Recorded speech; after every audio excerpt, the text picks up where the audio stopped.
What first got you excited about blockchains? Think about it. Oh wait. I bet it wasn't multi-million-dollar hacks, exposed data, or finding somewhere safe to store your seed phrase. Was it? Maybe it was the idea of decentralizing a broken financial system. Maybe it was imagining a world where people own their own data and get to sharing the value it creates. Or maybe it was the promise of a fundamentally better way of connecting, communicating, and transacting. The next phase of the internet that empowers us instead of exploiting us. So why hasn't that happened yet? Why are we still living with the same broken system that blockchains promise to fix? It's because blockchains can't keep a secret. Enabling open, transparent systems was only the first half of the challenge. For blockchains to really change the world, they also have to be able to protect our sensitive data when it matters. And that's why we built Midnight, to bring down the final barrier to mass adoption and unlock the full potential of the decentralized web. Let's build the internet we deserve, together.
What first got you excited about blockchains?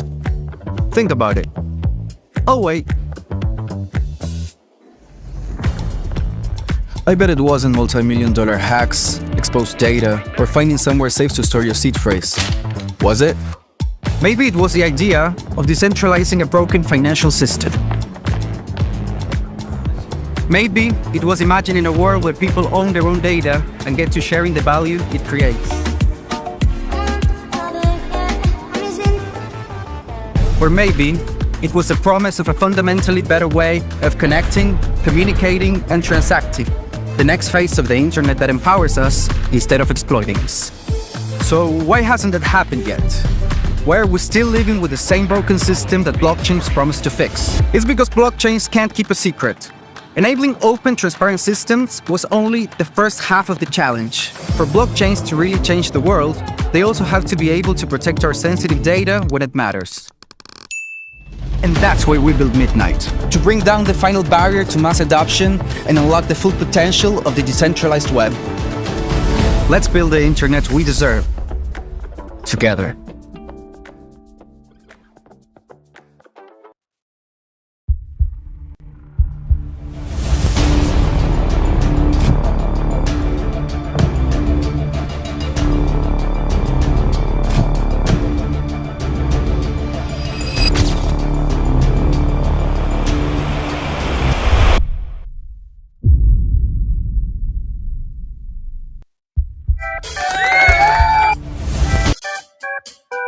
I've been trying to get on here the entire time, but thank you very much. Thank you very much for tuning in to the Breakdown episode 675, sponsored by Midnight. Shout out to Midnight. Hopefully TikTok, let's see. Did TikTok go ahead and ban me already? I wonder if TikTok banned me already. What the hell is going on, man? Go ahead and put this on. I'll get to all the sponsors and stuff. Oh my God. I'm not even live on TikTok.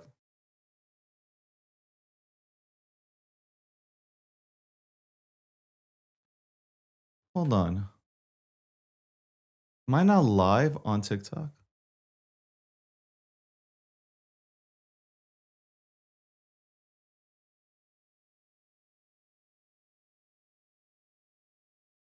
Hold on. Am I going insane?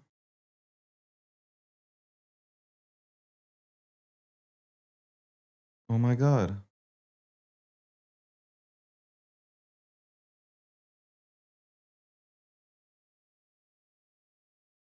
I don't think I'm live on TikTok. This is crazy. This is crazy. Chase is coming in here. Chase is coming in here. Okay, Landy, let's bring Landy right in. 12:13 p.m. Eastern Standard Time. Let me just name the sponsors out here. Midnight, shout out to Midnight. I saw Charles. I'm going to talk about what Charles had to say about the Clarity Act. I agree with him on the Clarity Act, and I love the fucking passion. Somebody actually passionate about the goddamn bill, the trash of a bill that people are trying to pass and talk about, let's amend it later on. No. Don't pass it. Bad bill, don't pass. Rather have no bill. Okay. That's my thoughts on it, and I agree with him. Cake Wallet, shout out to Cake Wallet, shout out to Vic and the entire team over at Cake Wallet. Also, the official prediction market sponsor of the breakdown is Polymarket. Let's bring Landy right in. I am Landy, I think they put me on suspension. I think I'm on suspension. Yeah, I don't see you there. Yeah. Um, And I had such good news too, you know? I had such good news, and now here I am suspended. What is going on, man? I thought the Americans took over TikTok. Clearly they did. That's why you're suspended. What the hell? Okay, we'll try to figure out what the situation over there is. Good morning, Landy. How's everything? Well, good afternoon on my side. Good morning afternoon. wherever you are. What are it's- we looking at here with the markets? Seems like people are starting to get nervous about the conflict now out there in Iran. What are your thoughts here? Yeah, I mean, markets are forward looking. And we were kind of already plumbing the lows for traditional markets, and we've been trapped in a range for Bitcoin. So, there's not anything too crazy. I think that many were expecting commodities to continue to rip to the upside in terms of gold and silver. I've been saying for a little bit that they had such a big run up that they need to consolidate. So, like the downside price action there isn't very surprising. I think silver is the one that is surprising a lot of people because it's down, 7.3 percent, was down quite a bit earlier in the day. But when you see a really big move up and then a really fast move down, like what we saw in something like silver and even gold at the time, it's not unexpected to see things just kind of whipsawing back and forth. I think the actual concern would be if traditional markets break down from some higher term time frame structure, which they don't look very good right now. They've started to break the lows, and are plumbing down a few levels here. So, we could be seeing a wider move. We have the volatility index spiking up pretty aggressively today as well for VIX in traditional markets. But we haven't seen like the big move. So for traditional markets, typically they're just kind of sideways and up over a longer period of time. Just kind of grinding and melting up. And when we see larger volatile moves, they are typically to the downside, resulting in an increase in the volatility index. So we haven't seen like a Six Sigma event like we did last year at around this time, March and April. But that could be in the cards. And if it does happen, and we get a rollover in markets, I think it's going to be a fairly quick correction like what we've seen in the past. As it stands with, like oil and some of the other commodities like natural gas as well. This was not an unexpected move. The market's been telegraphing oil coming off the lows for quite some time now. I would argue months, and it's just hit a very important area around 74 to 79. So could it keep going? Sure. Absolutely could keep going into the mid to low 80s from here, and then kind of track it from there. But we'll see. I'm not very surprised by too much of what the market's doing. I think some participants are after the green day yesterday, but we also have more than just what's going on in the Middle East. So there's a bunch of economic data that's coming out this week. So not too surprised. What exactly is coming out that's really spooky? PMI that came out yesterday. I think it's starting to make people a little nervous about the Fed's reaction because the manufacturing prices index had quite a jump over expected in terms of prices. Now, me personally, I've been warning people of this for quite some time because of the way that importers were importing last year, front running in Q1, and then only just beginning to stock back up in Q4. I figured that would, we'd start to feel the brunt of that in Q1, and that's now what we're starting to see come to fruition. So a lot of the estimates are going to be off, in my opinion, for a couple months for manufacturing prices and import pricing for the import pricing index, because we were flat from 24 to 25 despite the tariffs. There was no actual import price increase. It was offset. Some categories increased substantially, but other categories decreased substantially. And a lot of that was due to stocking up inventories prior to the tariff implementation. And now today we've got, not too much going on economic for the United States in terms of the economic outlook. But tomorrow we'll get non-farm payroll and we'll get ISM services PMI. So really, I think a lot of this is about inflation fears. And of course, obviously, energy inflation fears, right? With oil and what's going on in the Gulf. So this is a question that I have to you then, Landy. Mhm. Obviously, emotions go back and forth. Over the weekend, you're watching everything that's going on in Iran, and it looks like the United States of America still is probably on top along with Israel right now, in terms of all these strikes that they put on to Iran and then just destroying everything that they have, taking out their entire regime. But if you listen to mainstream media, maybe it's a mainstream media thing, Landy. Maybe it's all the press that's coming out saying like, I'll give you a few things. The United States is running out of ammunition. Yeah, okay. No, Sure. I'm telling you exactly, right? Like McGregor if me and you talking have this point. conversation right now, this is what you're hearing. And this Yeah. is what gets the markets along with people scared, right? And nervous, Mhm. right? So it's the United States has like 4 weeks of ammunition left, along with Yeah, sure. Israel, because they blew their load in the beginning. That again, that's the story that is being pushed out for the most part by liberal media. You have stories coming out that Iran, they're still holding strong after all the stuff that's happened, where everything has been blown up on their side, but they're still holding strong. And the media is really pushing, these strikes that Iran has launched against.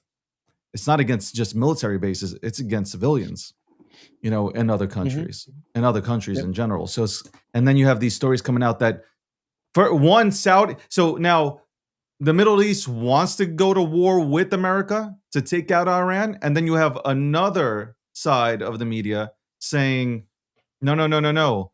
We want it to end right now because it's going to cost us a lot, and they don't have enough supplies or interceptors to go ahead and take on Iran.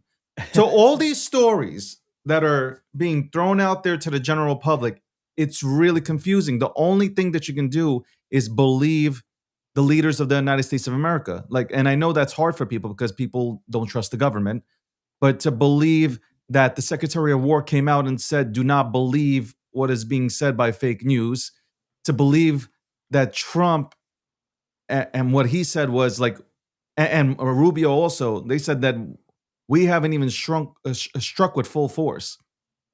Do we, who do we now sit back and who do we believe here? Because at the end of the day, Landy, and I'm a proud MAGA guy, you know this, but when all said and done, like, who are we going to fucking listen to here? Well, let me give you a little advice. Maybe I just have to talk do directly this. to you. I'm going to talk directly you know to which way I want to go with this. Yeah. Look, the United States military. I got to please my Democratic fans here. Go ahead. We also have a council of experts, and we have a very well-oiled machine in the military-industrial complex, and we are experts at putting warheads on foreheads.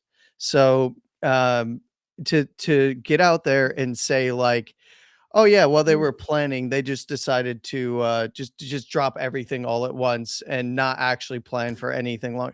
That is the most ridiculous BS you could possibly put out there. It is so on its face stupid and illogical to think that the United States military isn't planning. You know what's funny, that World War I and World War II, what won those wars were the supply chain side of things. And to think that the United States, which was the main reason that those wars were won, is so incompetent that we would enter a war with another country and not have enough munitions is just the stupidest thing I've ever heard. And it's funny because even the Gulf states and surrounding regions are like, are you kidding? Like, that's ridiculous. So yeah, I don't look, I understand that there's a lot of fog of war stuff going on. But you know, we've been fighting wars for a long time.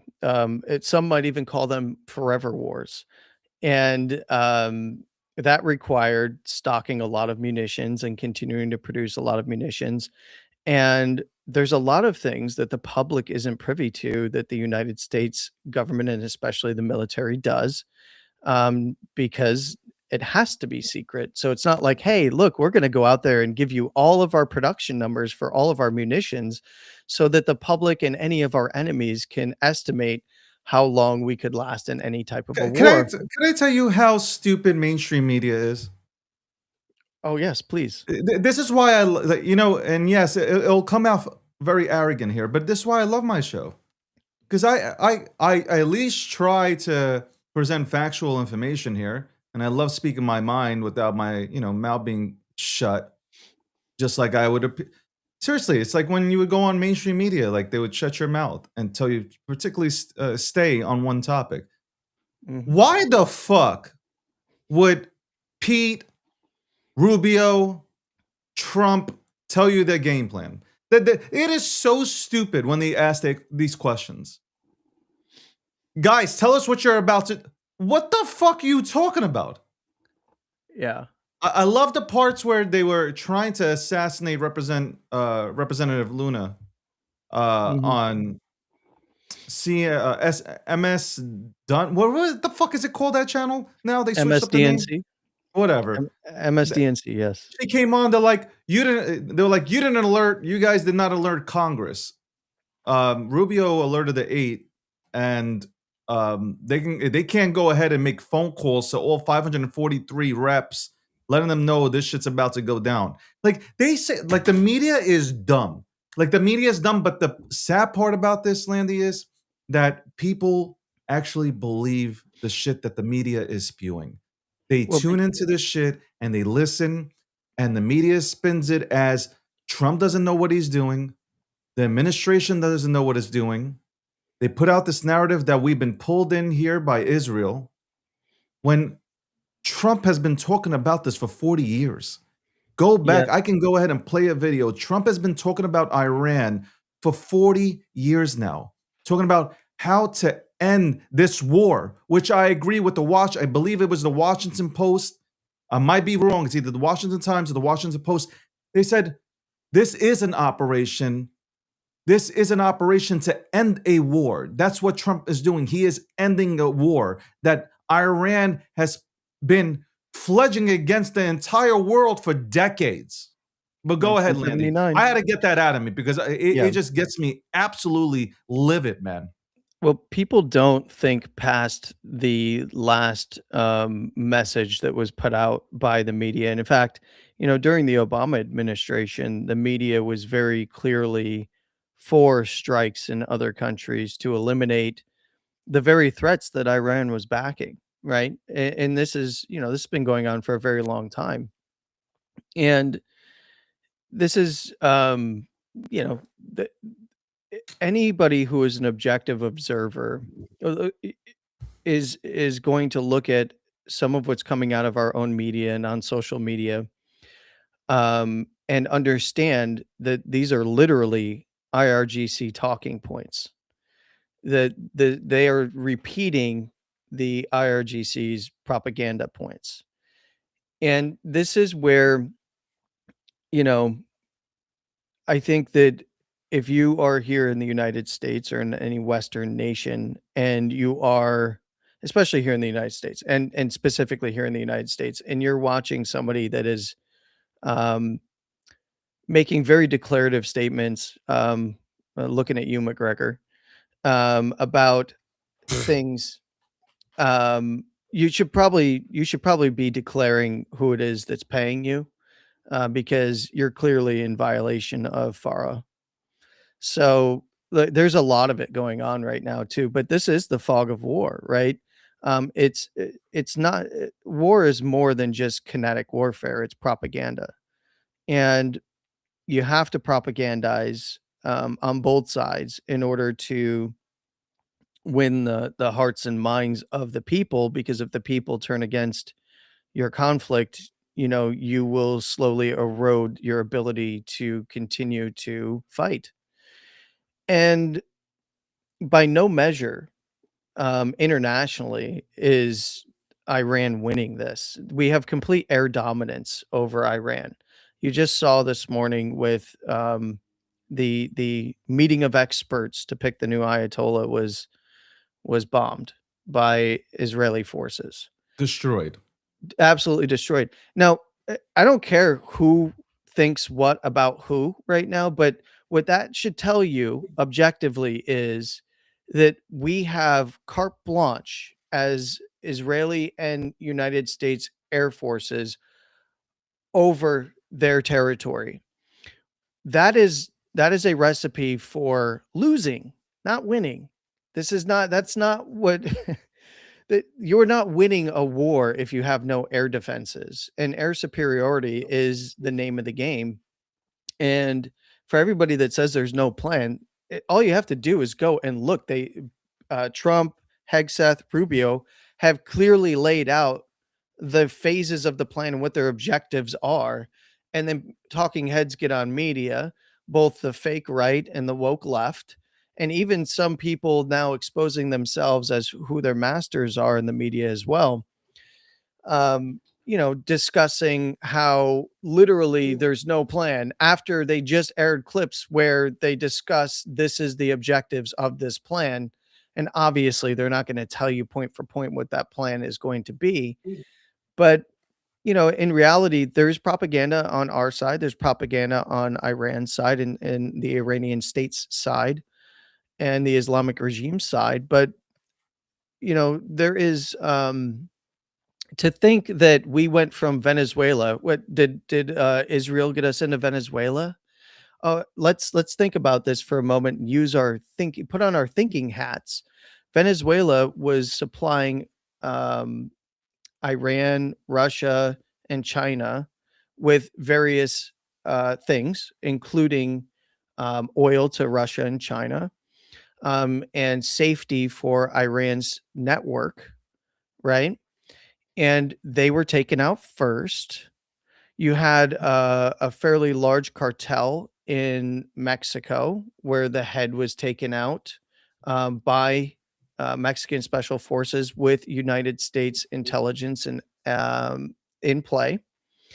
And that entire cartel network was also harboring a lot of those same international players that were involved in Venezuela.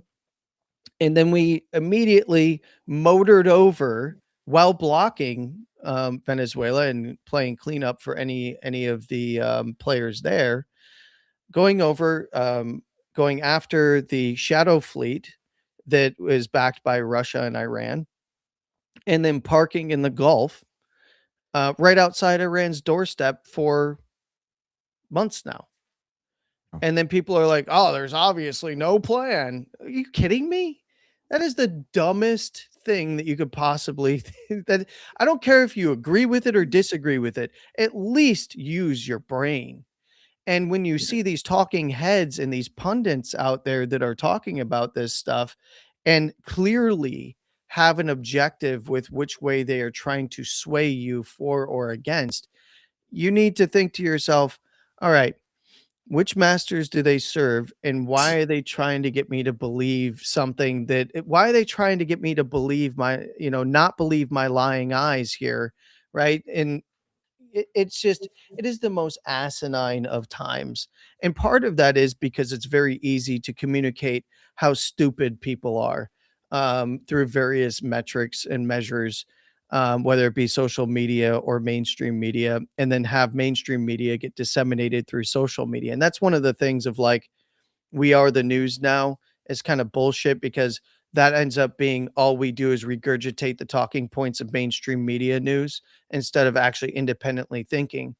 And then you get these quasi experts that go to social media and curry an audience in one direction and then flip it at the last moment because they're all embedded, entrenched, paid operatives that are being exposed on the right and the left, to the right and the left.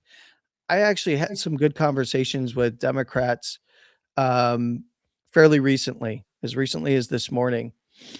And one of the things that they were kind of baffled by is the hypocrisy on both the fake right and the woke left when it comes to humanitarian missions, like, and why, and especially when it comes to in the West, in the United States, they were a little puzzled by propping up the Islamic regime after literally a couple weeks ago crying that the United States didn't take action after it was reported that anywhere between 20 and 40,000 people that were protesting were killed. You said something about earlier. You said something, and I wanted to make a remark. Whether you like Israel or not, you know, debatable after all this is said and done. But what I know about Israel is that they will not stop. Like Bibi, listen, I've already given my take on Bibi yesterday. You can replay that show 674. 30 minutes towards the end, I gave my thoughts about Bibi. But one thing that I know about him, he will not stop. They will not stop. This is right now for Bibi, me looking at this. Right now, this is their time. Like they've been waiting 4 decades to go and finish Iran off. So they will not stop. They're not going to quit. There's not going to be any quit. They will die on this. I know that for sure. And I said this yesterday also. Most people think that Israel runs runs our government. You guys need to seek help. I'm just telling you. And you can bring up AIPAC all you want, but I can bring up a lot of donors that donate much more money to our fellow congressmen and women in Congress, more than AIPAC. I can guarantee you that the Jews don't run the world. We do run hockey, though. Welcome to. Hey, listen. You know my take on Bibi. I'm not a fan of Bibi. I'm not even. Listen, I've said it many times. I think obviously Israel will be better off with a younger leader, and so would the Palestinians. Two young leaders come together, and because in reality they are cousins. Two young leaders come together and they figure out a way to live peacefully. That should be the end goal. Obviously, these old heads have different goals in mind. Well, But I'll you know leave you what? with this. Iran, the one thing that I will agree, Landy, and I'll give you back the mic. With Yeah. Iran, the only thing that I do agree with here is that um, they are a they are a terrorist state, and they have funded a lot of terrorism, not just towards Israel, around the world. And they've Specifically, killed the a lot of. Islamic regime has. Yeah. The Iranian people Yeah, have I'm been not talking about the oppressed Iranian people. and oppressed. I think people get the message when I say Iran Yeah. itself and that horrific regime did everything possible to fund terrorism. Mhm. So I don't, at this point in time, like I do agree with the operations that are taking place in Iran. I think it benefits the world. And also, I agree with it. It's not, so people are just looking from that optic. Okay, the US, Israel, they've gone to attack Iran. And at the same token, we're getting rid of a regime and we're liberating the people. But, the news is reporting we don't, what's the plan afterwards? We're gonna have another Libya situation where like there's what's going to happen there. Um, You know for why they're me, pushing that? I'm You go of course, but and I'll let you get this after Mr. TA World Champ. But I just noticed that and that made me laugh. Um, the bigger thing for me, which yesterday I spoke about again, and I'll repeat it here, it's China. So I think if you're an American citizen, and this is what I don't get about a lot of Americans, you're an American citizen. You should be, regardless of you're a Democrat or a Republican, the party doesn't come first, the country comes first. Whether you agree or disagree, again, like the country comes first, not the party. China has been setting this whole thing up for decades. Panama Canal, TikTok to brain rot the American population, right? Like, I want you to think Mhm. about this. Their TikTok had their kids and adults watching ways to build rockets. They were watching educational material. They weren't doing TikTok dances. They gave us the TikTok dance version. So you have that. You have them working with Venezuela. You have them working with Iran. They did they've done everything possible not to fight us physically, but a war that they were doing behind the scenes, putting together a game of chess. And they almost had us at checkmate. If we don't put Trump into office, they checkmate us. You Mhm. have BRICS comes into play. BRICS is now a serious thing. To me, it's no longer serious anymore.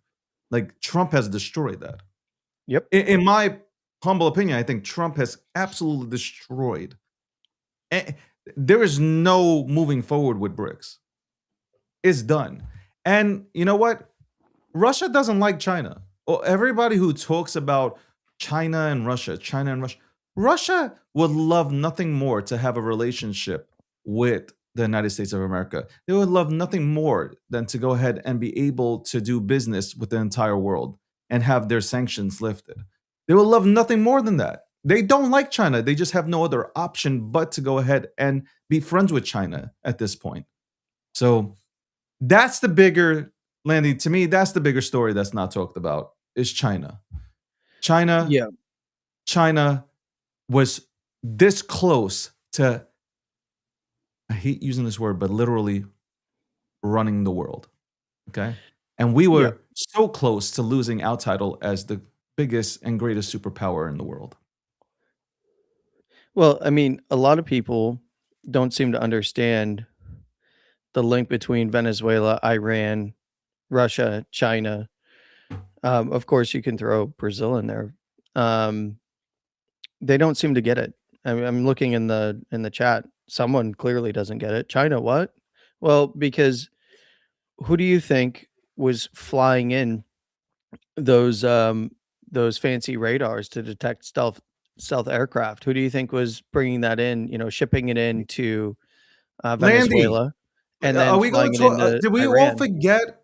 Did we all forget about Biden's administration having a spy balloon fly over the United States of America Yeah. and only being shot down like 2 hours or 3 hours later. Like, have we forgotten what was happening under a weak administration?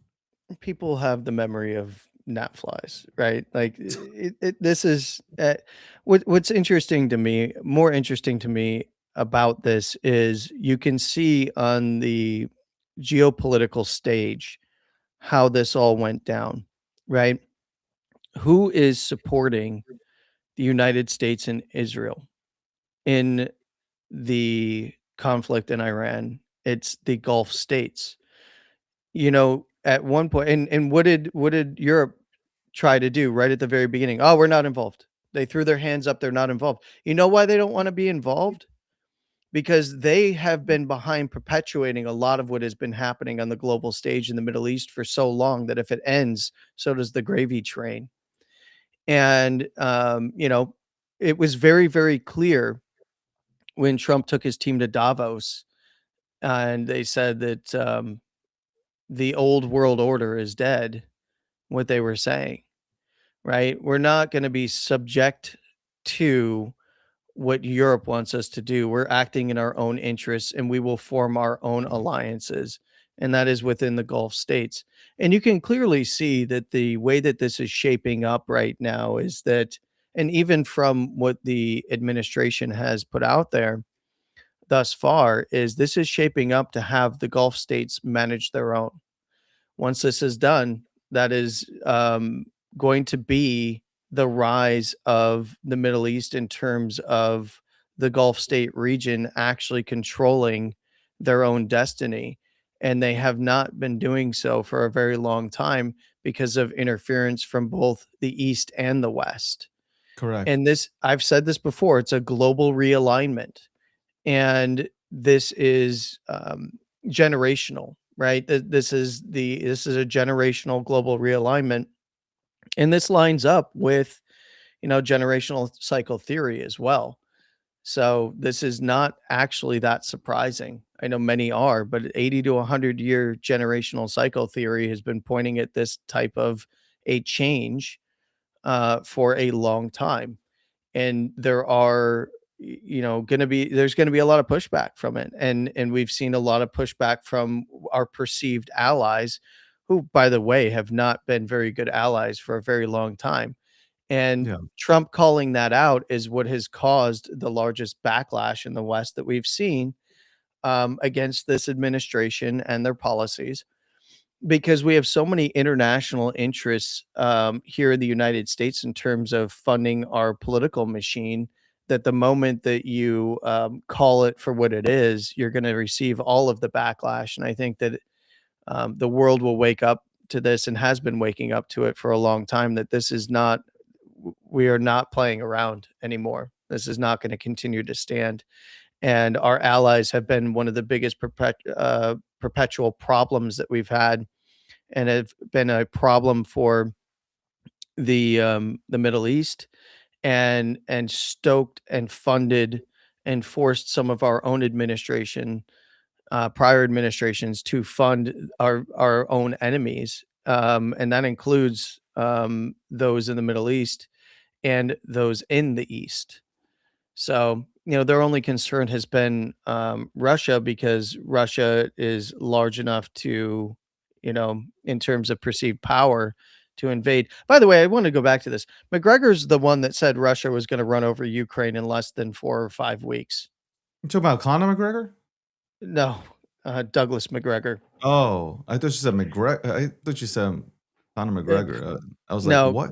Why the fuck is he he talking about McGregor, bro? no, No, I know, I know, he I know. he was out there as a, you know, former high-ranking military official back at the beginning of the Ukraine-Russia war, saying that the Russians were going to absolutely trounce Ukraine.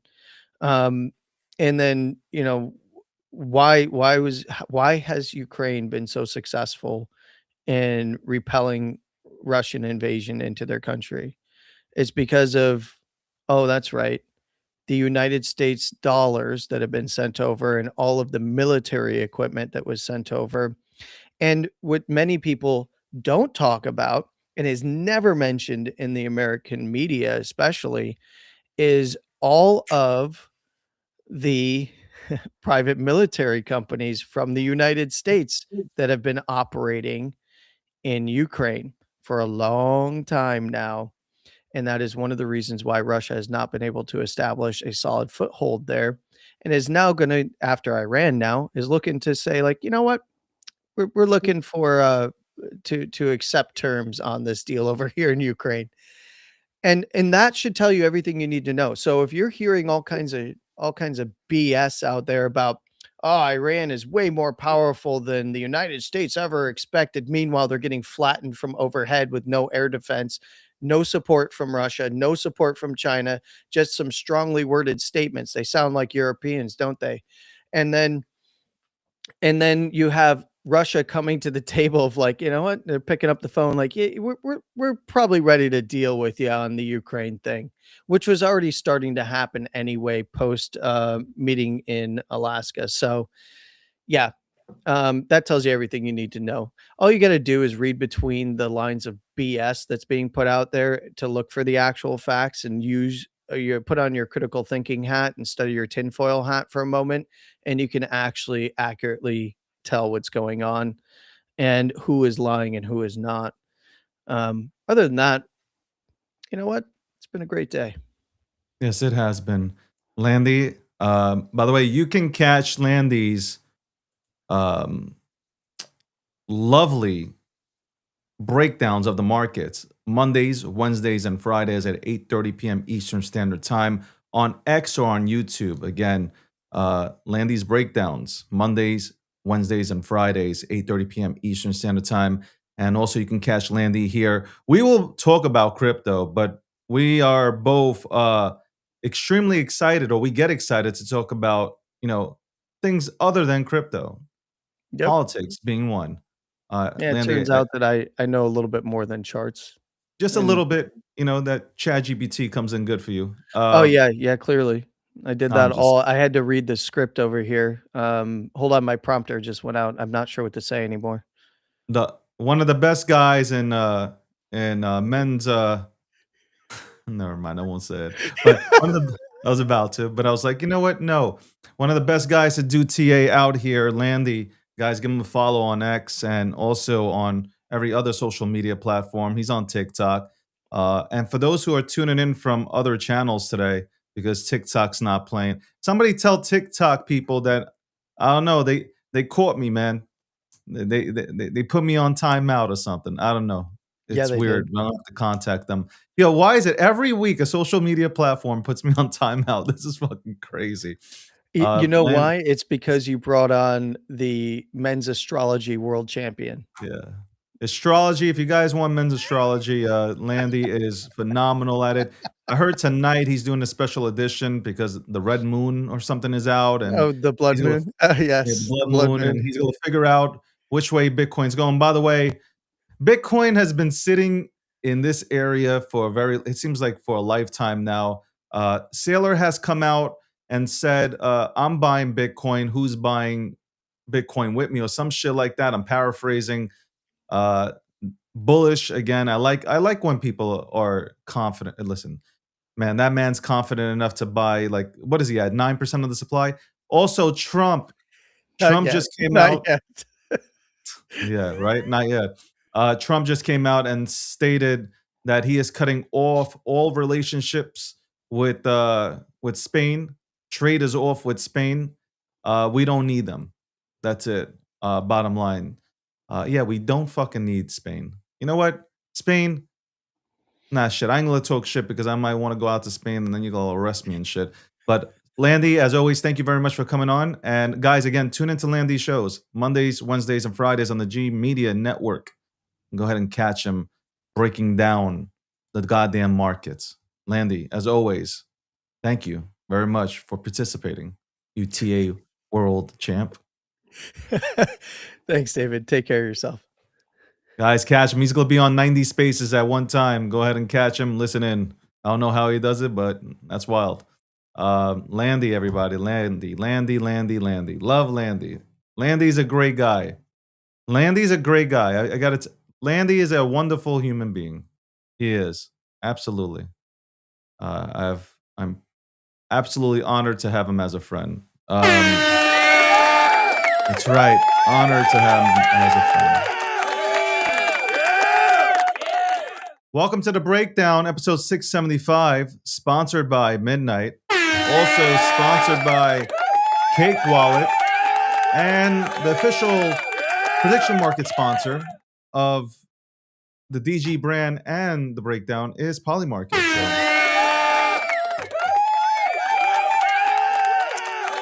Yes, indeed. Guys, right now, if you're unable to see me on TikTok, TikTok has put me in the penalty box. I don't know why. I will be obviously sending an email and getting the situation rectified.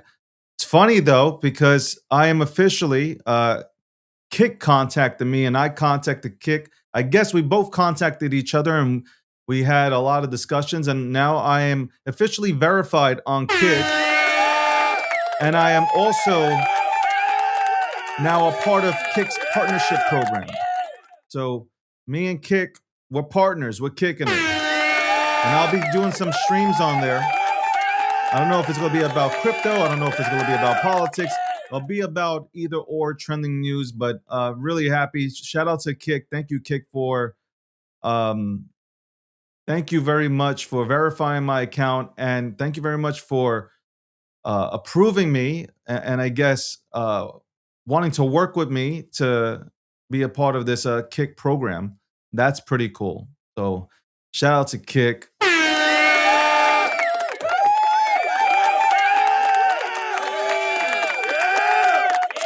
Shout out to Kick. We'll be right back after this commercial break. What first got you excited about blockchains? Think about it. Oh, wait. I bet it wasn't multi-million-dollar hacks, exposed data, or finding somewhere safe to store your seed phrase. Was it? Maybe it was the idea of decentralizing a broken financial system. Maybe it was imagining a world where people own their own data and get to sharing the value it creates. Or maybe it was the promise of a fundamentally better way of connecting, communicating, and transacting. The next phase of the internet that empowers us instead of exploiting us. So why hasn't that happened yet? Why are we still living with the same broken system that blockchains promise to fix? It's because blockchains can't keep a secret. Enabling open, transparent systems was only the first half of the challenge. For blockchains to really change the world, they also have to be able to protect our sensitive data when it matters. And that's why we built Midnight, to bring down the final barrier to mass adoption and unlock the full potential of the decentralized web. Let's build the internet we deserve, together.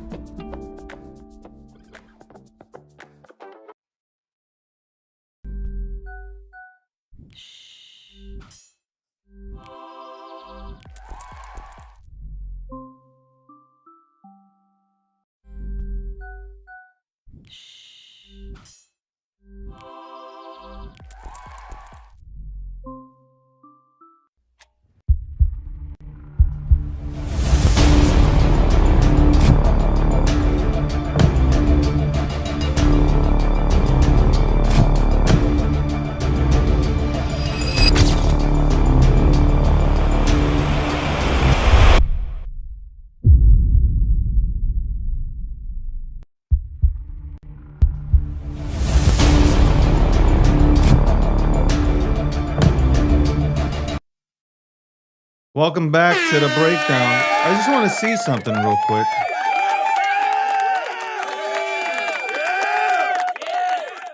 I want to see something real quick. I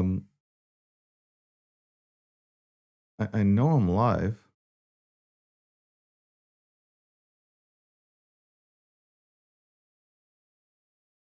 Am I live?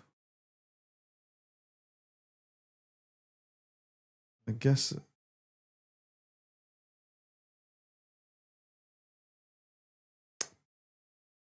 Okay. Always a goddamn problem. Hold on 1 second. This is crazy. Always a problem. Always a fucking problem. Always a goddamn problem. Hold on, guys. Apparently, I have to gotta turn something off here.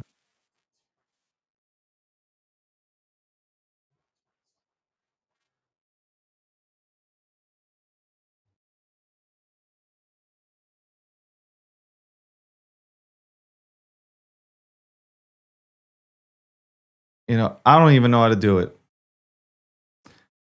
I will have to do this on the next show. I don't know how to do it. I don't know how to do it. Look, I'm just talking right now, and I'm hearing myself repeat. Jesus, Jesus Christ, how do I?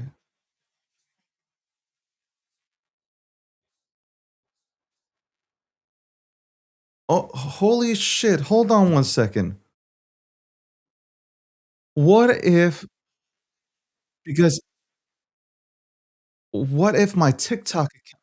Oh my god! I think I'm streaming live from Kick with my TikTok. I think I might be wrong too. I'm probably losing my mind. Honestly, I'm probably losing my mind. Um, what do I have to do here? Uh, what the hell do I have to do here? I'm sorry, guys. I just want to get this right. I want to get this right. Let's see.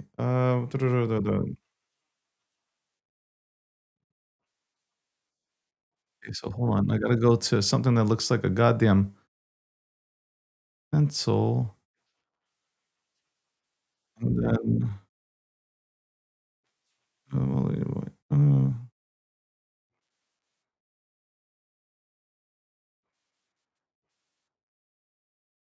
okay. So hold on.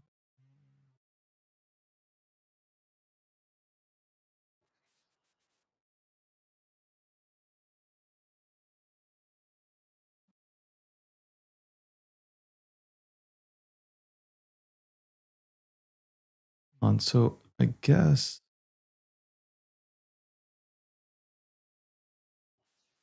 I don't know what the fuck I'm doing.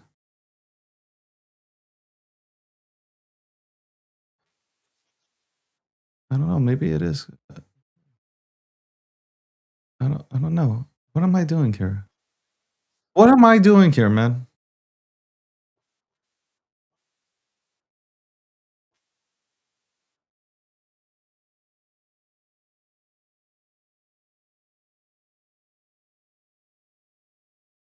Okay, hold on. We gonna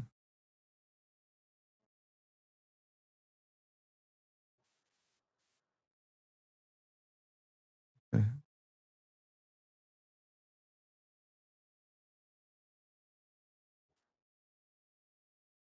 Okay, I have no clue. I have absolutely no clue what's happening here on Kick. Okay, I don't have to look into this. I need help. I'm drowning out here in these streets. I'm like drowning. I have no clue what's happening here on Kick. I have no clue. Anyway, um, yeah, I gotta figure this out. I haven't even promoted this yet. I just I literally got all this done yesterday. Kick, verified my account. By the way, if you're joining into the breakdown, episode 675, I'm trying to figure out why, I cannot. Thank you. Landy is on Kick right now. He says he sees me. Uh, I know the problem is Kick plays, but something about multi-streaming. I gotta read this. I have absolutely no because I'm a partner here now. I'm a Kick partner, and I don't know. I don't fucking know. Honestly, I don't fucking know. I don't know. I have no idea what's happening. I don't know why my people on TikTok don't see me and they're crying. They need me. Anyway, welcome to the breakdown, episode 675. Sponsored again by Midnight. You seen the commercial. Sponsored also by Cake Wallet. Check it out. Cake Wallet. Second hour.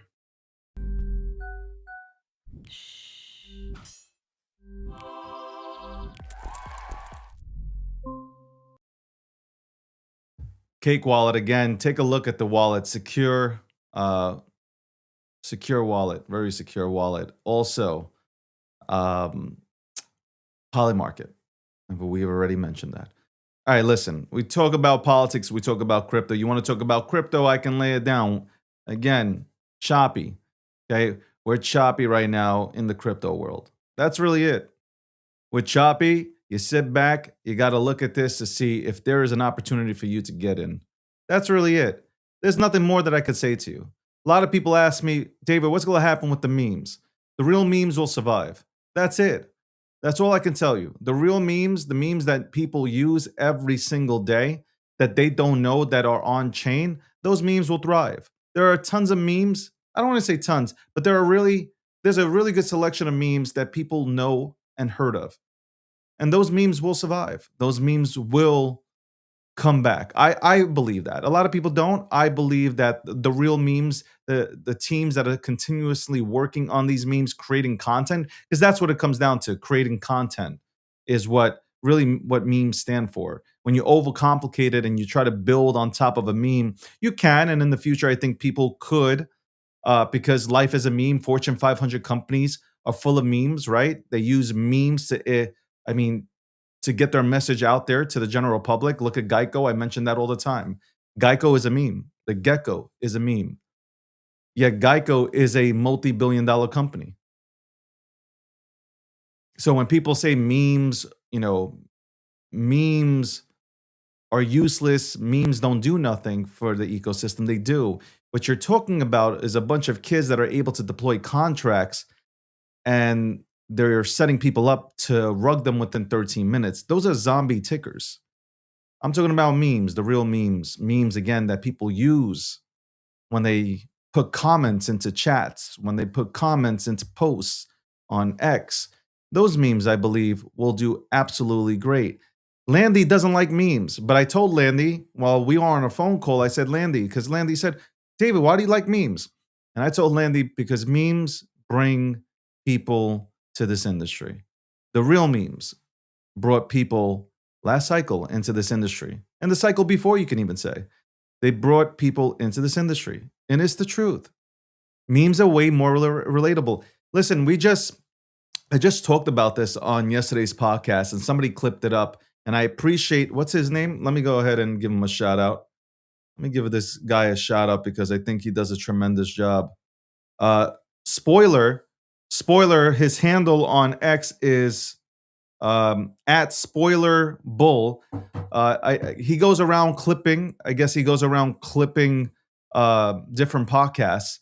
He clipped my podcast, and I was talking about the branding in crypto. Why aren't we seeing more retail in our industry? And again, as I said yesterday, it's all about branding. It's all about packaging these products. And there are projects here that don't understand that you really need somebody who understands branding and marketing to be on your team. And I'm talking about not just from a Web3 perspective, but from a Web2 perspective. How are you getting this product in front of people that have yet to come into this industry? The names, 80 to 90% of the names, the project names, are hard to pronounce and they have no meaning to it. And if you ask somebody, what is the meaning? What is the lore behind the name? Half these projects couldn't give you an answer. They got it from ChatGPT. That would probably be the answer. And that would be the truthful answer. Hey, we didn't know what name to pick, so we went to ChatGPT. It went ahead and gave us a bunch of names that we could go with. And that's really it. That's really it. So yeah, why would retail come here and go into any altcoins? Why would retail come in here? And for the retail, like I said yesterday, for the retail that is left in these markets that have money, why would they come into the crypto ecosystem? And what would they look for? The problem is, like, even if you have retail that has money, they don't know what's what. They don't know what Filecoin is, and they don't know what Filecoin does. They don't know what Chainlink is. Honestly, they don't know what Chainlink is. One of my favorite projects, Chainlink, but they don't know what it is. They don't know it's an oracle. Like, they have no idea what the fuck it does.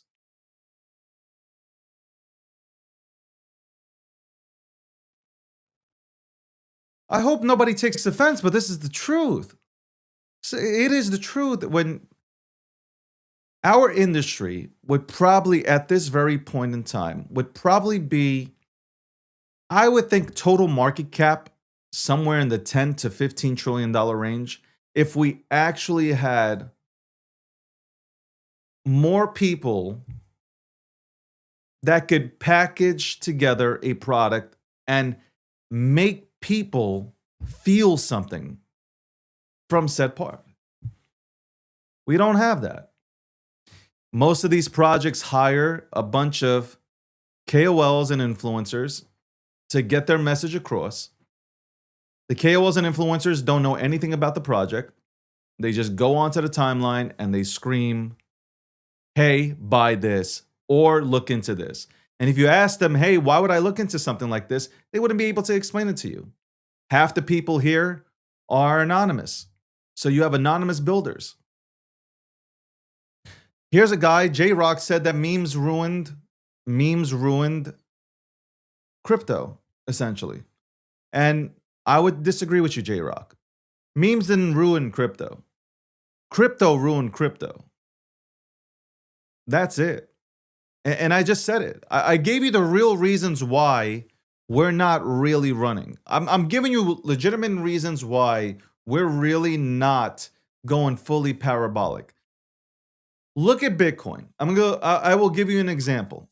Look at Bitcoin. And I'm going to tell you what ruined, not so much ruined, what's happening within this industry. Because it's easy to blame memes which make up only 1% of this entire ecosystem.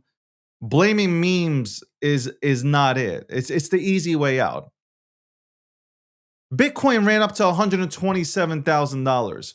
Why is that? It's because the institutions, even though they've been here, when they made their official announcement, they were on every mainstream media news outlet, any podcast of visibility, and they were breaking it down in layman's terms for people who have yet to step into crypto. They package products. Like a goddamn Ferrari. The packaging of the product is a Ferrari presentation. It is a different ball game. They know how to sell a product to their client. They know how to go ahead and break it down for the client to understand what they're getting themselves into. Multi-millionaires and multi-billionaires don't just hand out money.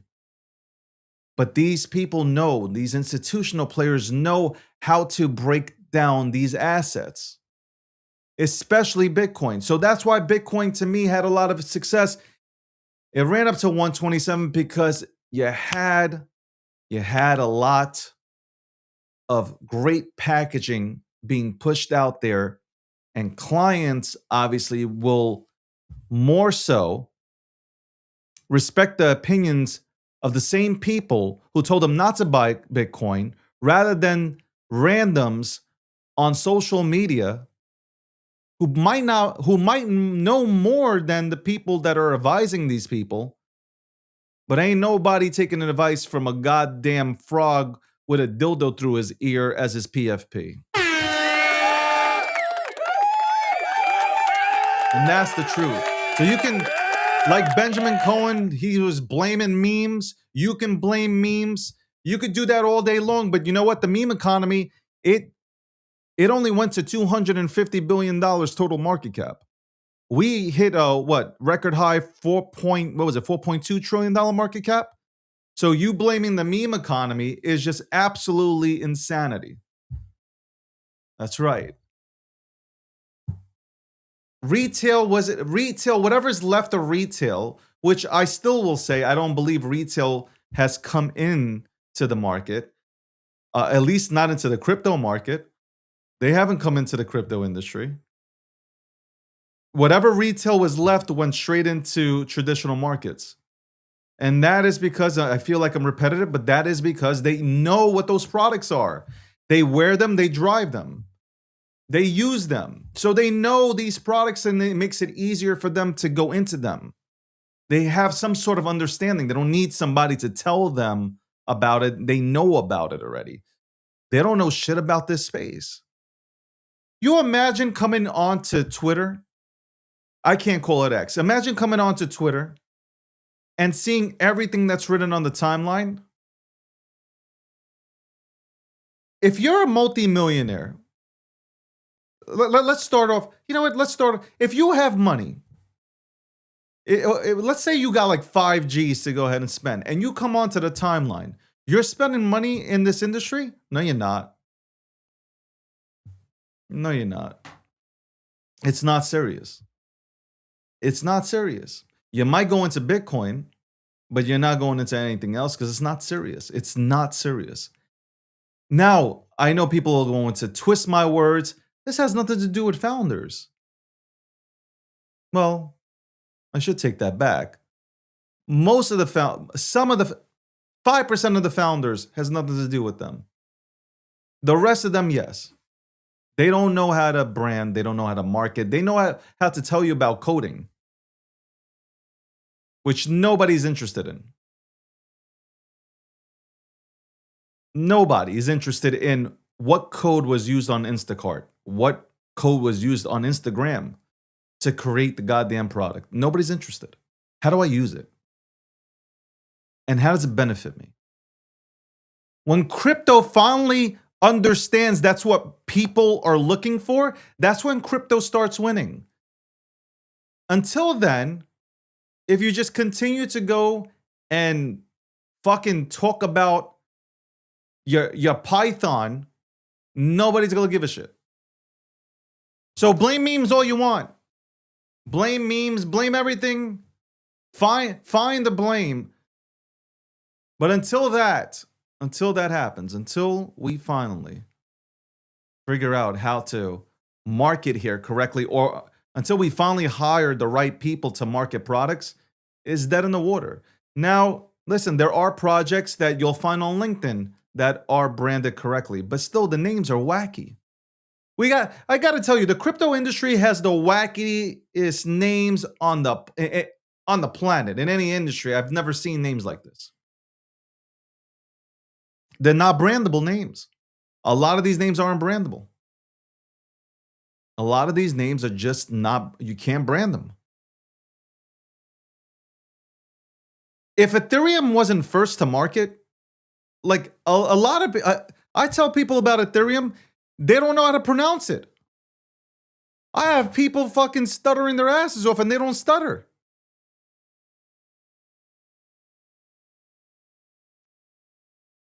But again, you guys are going to tell me there's no problem. There's absolutely no problem with the now space when it comes to a branding issue. Okay. Good luck. This is why Bitcoin will continue to win. This is why a lot of people will take their money to Bitcoin and continue to go into Bitcoin, and the altcoins will continue to suffer. And then let's talk about the Clarity Act. I saw Charles Hoskinson go absolutely off on the Clarity Act, and I agree with him. I agree with Charles when it comes to the Clarity Act not being passed. It shouldn't be passed. It's dog shit. We should not pass a bill just to pass something. We shouldn't. It makes no sense. To pass a bill, just to pass a bill, to say that we passed something that could be beneficial and then makes crypto worse and its industry worse, that does not make crypto the capital of the world in the United States, that doesn't make America the crypto capital of the world. It doesn't make sense. You rather not pass anything. You rather leave it as is. And that's real talk. You rather leave it as is. How are we going to, by the way, be the crypto capital of the world, where we charge everybody a transaction? You get basically what I mean by that is you charge taxes on every single transaction that you make with crypto. Where's the benefit? The other countries aren't doing that. Where is how are you going to be the crypto capital of the world when you have that system in place? It's weird. It's weird. Again, there's a lot of things that are wrong with crypto. Think about it. Like, look, I just gave you a few things, and I'm thinking out right now. I'm thinking out loud. I'm sitting here thinking about the things I've said. You got 4 different agencies that call crypto 4 different things. When you transact with crypto, you get taxed. You don't get taxed on a Tesla when, well, nobody goes to the store to pay with Tesla, but you get where I'm going with this. People want to define crypto as stocks, but it's not a stock. It is internet. It's digital internet currency. That's it. That's all it is. Welcome to the breakdown.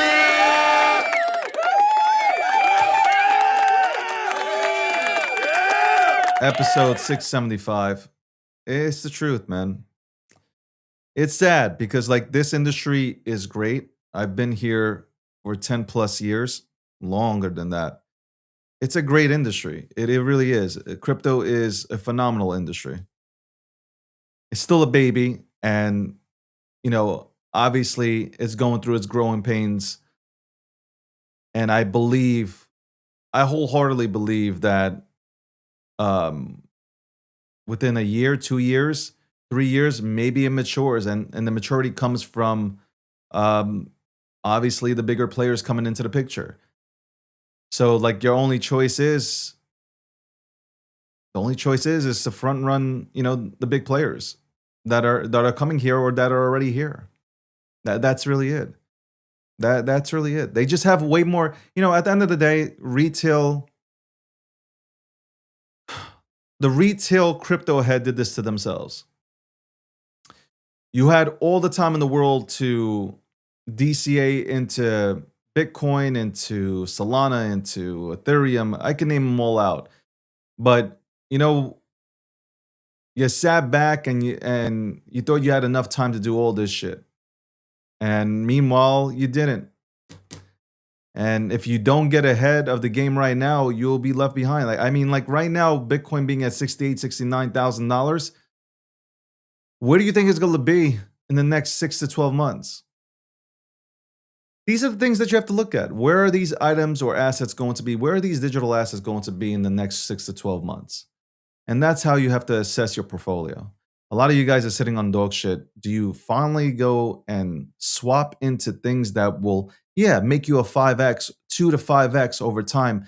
But is it better to be in a 2 to 5x situation or in a I hope to God, please give me that one last chance and send this for me situation? I'd rather take 2 to 5x and not be in, in a situation where I'm on my knees, and I would never be on my knees like some of you guys, but be on your knees praying to God, saying, God, please, just one more time, please. And I promise I won't profit.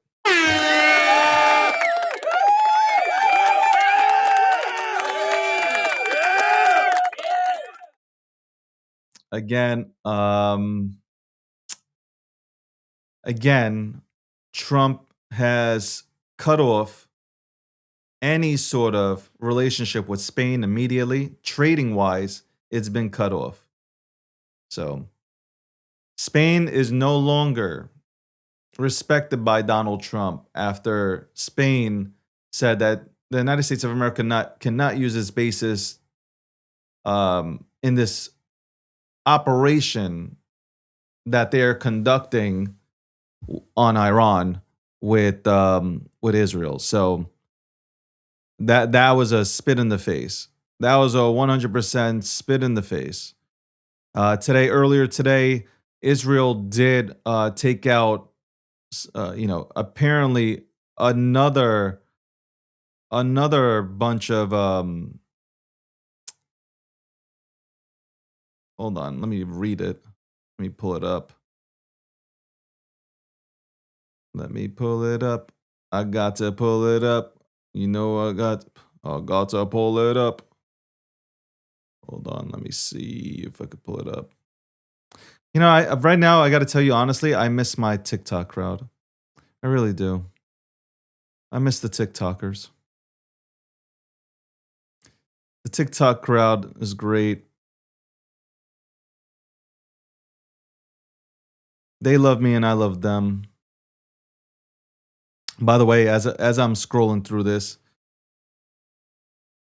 let me go ahead and update people on news that's coming down. We have X has announced a major update to its creator reward sharing rules aimed at protecting authenticity and preventing misleading content. Under the new policy, users who post AI generated videos of armed conflicts without clearly disclosing they were created using AI will be suspended from revenue sharing for 90 days. So there you go. X is really doing everything possible to clamp down on all the bullshit that is being put out there by who knows. Could be China. Could be assets from China that are pushing out these AI videos and this content to make you think certain things are happening when they're not. So good job on X uh for protecting people from absolute propaganda. This came in 58 minutes ago. Poland announces it's working on getting its own nuclear weapon. So Poland is now trying to get nukes. Why does everybody need a nuclear weapon? Like, what exactly is that going to accomplish if everybody has a nuclear weapon? What is that going to accomplish? Are you guys go? If one of you guys uses a nuke, we're all gone. What are we trying to accomplish here? Respectfully. Trump had this to say. Trump had this to say about Spain. Spain has been terrible. We could use their bases if we want. We could just fly in and use it. Nobody's going to tell us not to use it. I told Scott to cut off all dealings with Spain.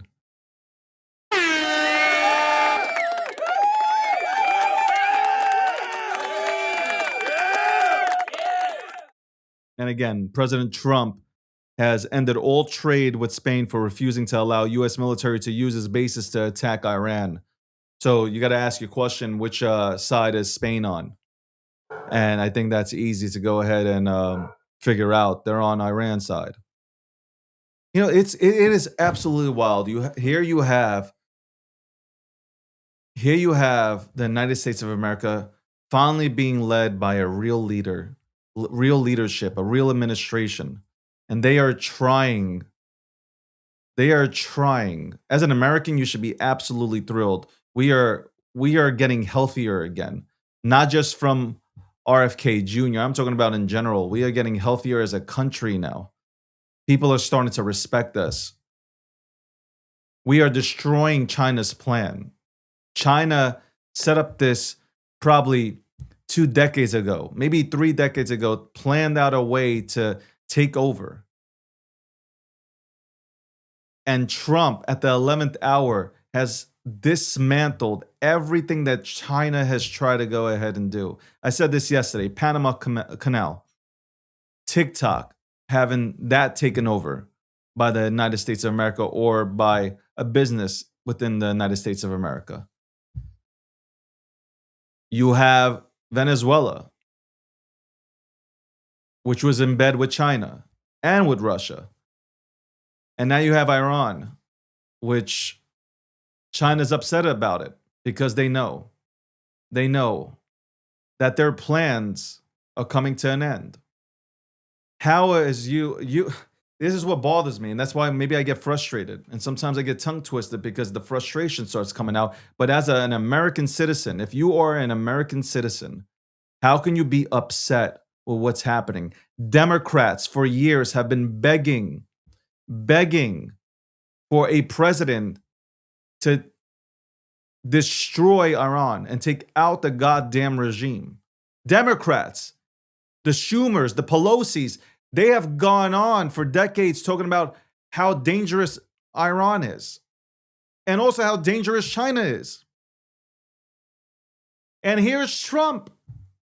Trump's not talking, he's delivering. And instead of supporting the shit that you were putting out there for decades, now you're out there because it's not on the side of your street. You're out there saying Trump is bad. Trump doesn't know what he's doing. He didn't tell Congress. Well, you know what? Obama, Bush, Clinton, when they went ahead and pulled an operation, they didn't inform Congress of shit.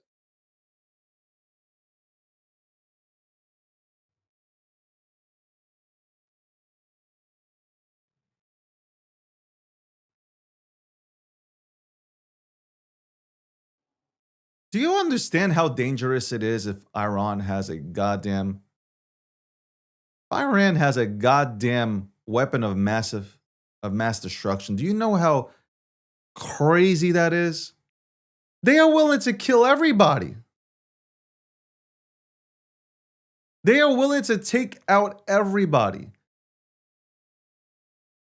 Everybody. And you sit back here questioning whether this is the right decision or not. And then you're listening to mainstream media for your information. You think Trump doesn't have a plan? You think Trump and Israel haven't planned this out? You think Trump and the rest of the administration is just walking in blind? You think they didn't know this could go on for 4 to 5 weeks?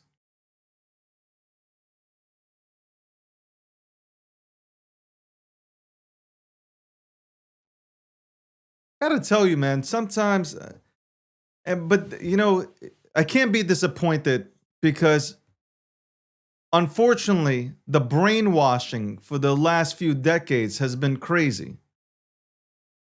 Where Americans support dictators over our president, over our own officials, is wild. They will support other countries first before ours, but they will stay here though. The funny part is, you guys hate America, but you still live here. Why don't you leave? If you hate America and America's so bad and freedom of speech has been taken away from you, which I don't know where, and all your rights have been taken away, why are you still here? Why are you still here? I wonder, why are you still in the United States of America if it's so bad? If this country is just so bad and the leadership is so bad and it's just like you can't get a job and you can't make a... Why are you here? Why don't you test out another country and see how that goes? Why don't you go over to the UK, try to live in that mess? Why don't you go over to a banana republic? Go ahead. Come back. Lay out your story in 6 months and tell you, and when you realize how horrible it is. You think Russia's great? It's because you saw one supermarket that looks clean?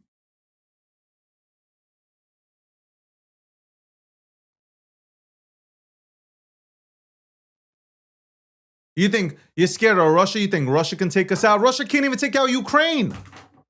You think Russia could take us on? Russia's using tanks from the 70s. You guys know absolutely nothing. And that's frustrating. You guys know absolutely nothing.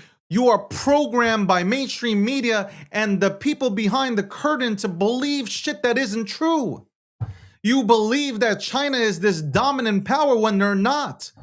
Half their labor force is retiring next year, and they have nobody to replace them.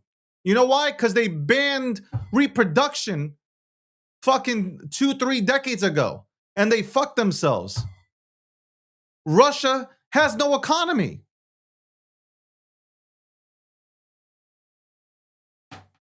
And you're sitting here privileged. You privileged son of a bitches, you sit in this country. You literally sit in this country and you complain how bad it is here. Yet you've never left this country to experience other shit. Go to Canada. Ask some Canadians how life is up there. Living up there, under that bullshit too. That socialism regime up there, man. Ask them how it feels. A lot of you guys are privileged. There's no freedom of speech anywhere. They'll lock your ass up. Ask the people in UK, Australia. Go ahead and ask them. Fuck around and say something on social media, you get fucking arrested and thrown to jail for God knows how long. And you're complaining about the United States of America? You're complaining about the president of the United States? Hey, listen, nobody's perfect, okay? There are things I don't agree with. But you're complaining about a man who has gone out there to go and destroy a country that if they had a nuclear weapon would destroy the entire world. You're upset about that? And yes, I understand the argument that you'll hit me with. Oh, but it's not you fighting this war. You're right. It's not me fighting this war. I'm not boots on the ground. You're right. I'm not a part of the military. You're absolutely 100% right. That's why I love the military, because they are willing to sacrifice their lives for this country. When called upon, they will go and protect this country, no matter who the sitting president is. I love our troops. And I don't want to see any of our troops get hurt. 100% do not want that. I hate war. The last thing that I want to see is war. What a time it would be if we can just live in peace. But unfortunately, you have monsters, as you've seen, not the Iranian people, but the regime that took over for the last decades, that has killed its own people, that has killed innocent people. You're standing with them?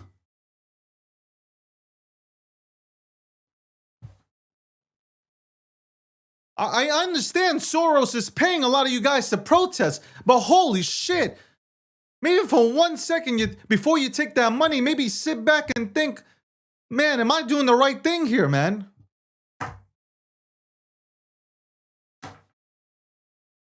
You can go ahead and protest. You can go ahead and disagree with some of the decisions that the president makes or the administration makes. Whether it's a Democrat or a Republican, it doesn't matter. We can all find something that we don't like, we don't understand. But we can still support this country. You're an American citizen. I don't understand. I've never lived in a time where Americans don't support the country. And you guys act like your side is better than the other side.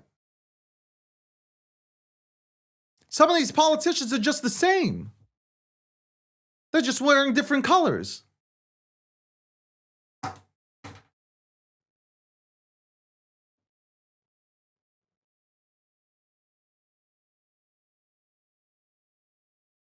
From a crypto perspective, we were promised to be the crypto capital of the world. I believe Trump wants that because Trump's in the business of crypto. Why wouldn't he want legislation that's passed that benefits him? World Liberty Finance, the Trump Organization. But the current bill, the Clarity Act, is clarity for the banks. It's not clarity for retail. It's not clarity for the people that built this space. That's not clarity.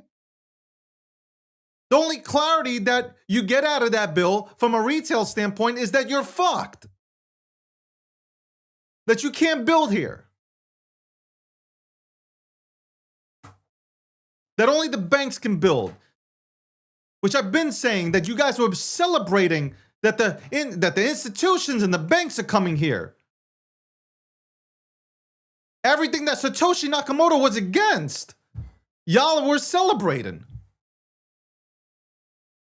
And now the regulations, because they will pass. When the regulations passed, that's it. You think this is going to be the crypto capital of the world? No, it won't be. It won't be. People, innovators, at the first moment they see that they can't build, they can't go ahead and build something out, they are leaving. There are other countries that they have their arms wide open like Creed, okay? And they are willing to take on anybody who is willing to build this new infrastructure, especially for these third world countries. Come right in. You won't have to pay any taxes. You won't have to pay any capital gains. We'll even give you money to go ahead and build here. Dubai does that. And that's true. And that is the truth.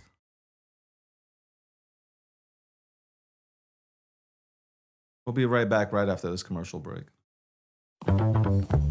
What first got you excited about blockchains? Think about it.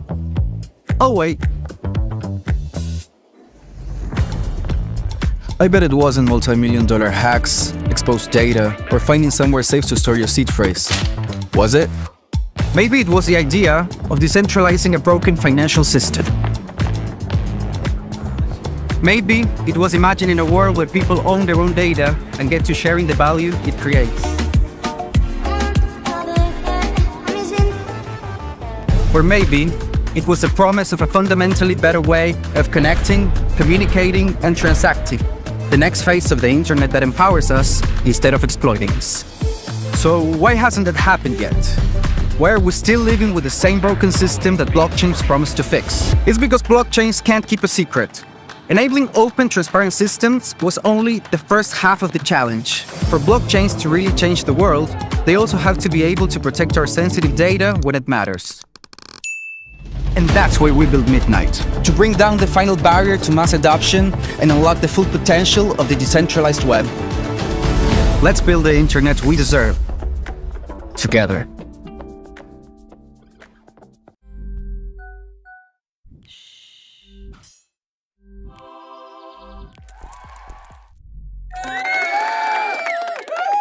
Welcome back.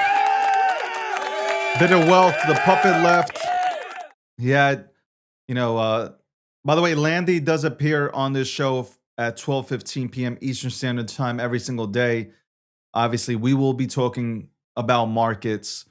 The war obviously is getting in the way, and Landy knows a lot about geopolitics, and it's interesting to sit back and just have a conversation about everything that's happening. It really is, especially right now. There's an operation going on in Iran, and I'd love to see it end quickly. I'd love to see it end quickly. We've been told that they're looking at 4 to 5 weeks, that it will take about 4 to 5 weeks.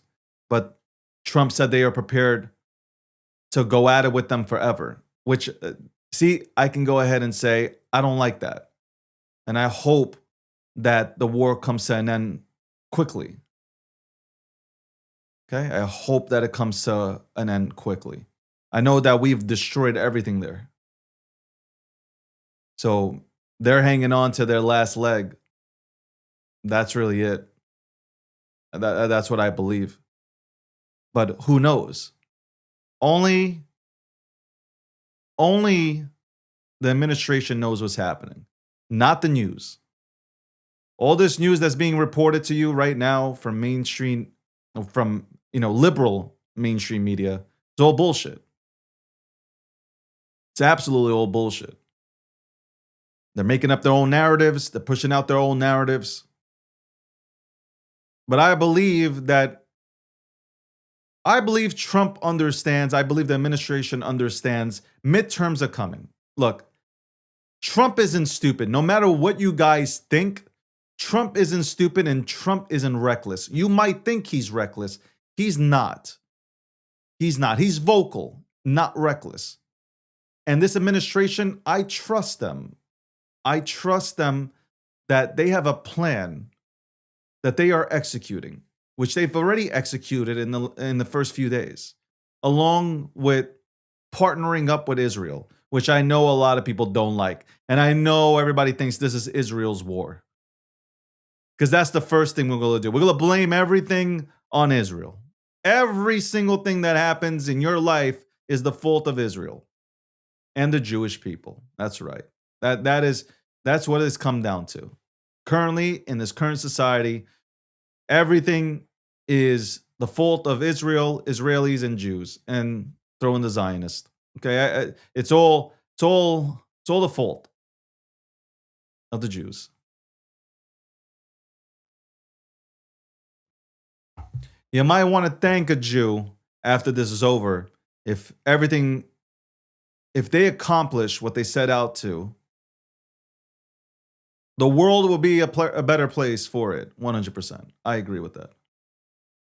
I agree that the world will be a better place without that crazy ass fucking regime that has funded so much terrorism around the world. We will all be better off for it. Even the countries in the Middle East believe the same thing.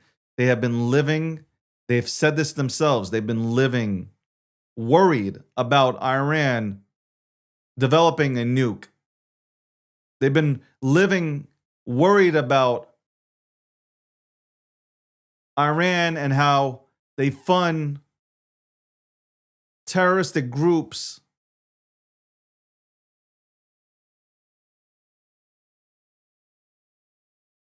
to cause hell around the region. So, one thing I do know about Israel, they will see it through. They will see it through. They will see it through. They will make sure that there is change in Iran. And the people of Iran that do not want to and did not want to live under this ruthless regime, hopefully they finally get freedom. And hopefully they elect their own. And they can get back to what they had before. Because Iran was a beautiful country with beautiful people. Style was immaculate. These people had the way they lived life, the way they dressed, the way they presented themselves. God bless them. Now, night and day. When you look at everything, night and day. They can go back to being a Christian country. It's the truth. They can go back to being a Christian country and not living under fear. That's it. Now, people will say it's not our job to go ahead and liberate people. I agree. It's not our job. Not our job. We need to look after our own and America and our vets and the homeless, and we have our own problems here. But again, we are participating here, not because Israel pulled our hand. I don't believe that. Trump has let me explain something to you. Trump's ego is the size of one World Trade Center, okay? Maybe even bigger. Trump will not let anybody, including Bibi, tell him what to do. Nobody's going to tell Trump what to do. Not a single person is going to tell Trump how to go about business. Trump will have the final word. He'll listen. He'll have the final word. He's not trying to impress you. I think he's really trying to impress himself. I like that. I voted, again, I'm going to say this again. I voted for Trump's ego. That's what I voted for. Because I know he wants to, number one, he's going to fix the economy, which he has done a good job with, especially dealing with the Fed chair, who has been nothing. He hasn't helped anything. He hasn't helped Trump and the administration. He hasn't helped our economy. The Fed chair is, I can't wait until he leaves that position and we replace him with somebody who's competent. But again, this needed to be done. This needed to be done. Iran kept on going back on their word. That's it. They've gone back on their word multiple times. Why in the hell did we give them money? Do you think that's normal? I don't think that's normal. I don't believe any of that stuff is normal. Obama giving him money, the administration. What are we? You think that they weren't going to build anything out? Anyway, welcome to the breakdown, episode 675. Obviously, we talked about the financial markets. We're now talking about geopolitics because it's a serious issue right now. We are currently in an operation. I'm not going to call it a war. A lot of people are calling it war, but I put war in the title to get clicks. I'm smiling. But no, we are in an operation. And like I said, I don't believe, and this I say clearly, we cannot just have somebody from that regime take over now. It needs to be cleaned out completely. Let's bring in E. What's going on, man? How's it going? How you doing? I'm doing good. Thank you very much for making time here, 10 to 15 minutes to go ahead and talk about everything that's going on. And I'd like to go ahead and get your perspective. What do you think is going on here? And what's your take on this current operation out in the Middle East? I think President Trump is doing what the past 3-4 presidents were too cowardly to do, and bringing the fight to the Islamic Republic. And to your point on whether this is an operation or a war, I think whatever it is completely irrelevant to the facts on the ground and the history of the situation. Is when people say that Trump or Israel declared war on Iran 3 days ago, it's simply untrue. The Islamic Republic declared war on the United States back in 1979. We've been at a state of war with them for 5 decades now. And so I think what Trump's doing is ending a war, and whether you want to call that by entering the war, engaging the war, or it being a special operation, is irrelevant to the bottom line that he's actually ending a war rather than starting one. When people say that Bibi pulled the United States in and Bibi tells the United States what to do, what are your thoughts on that?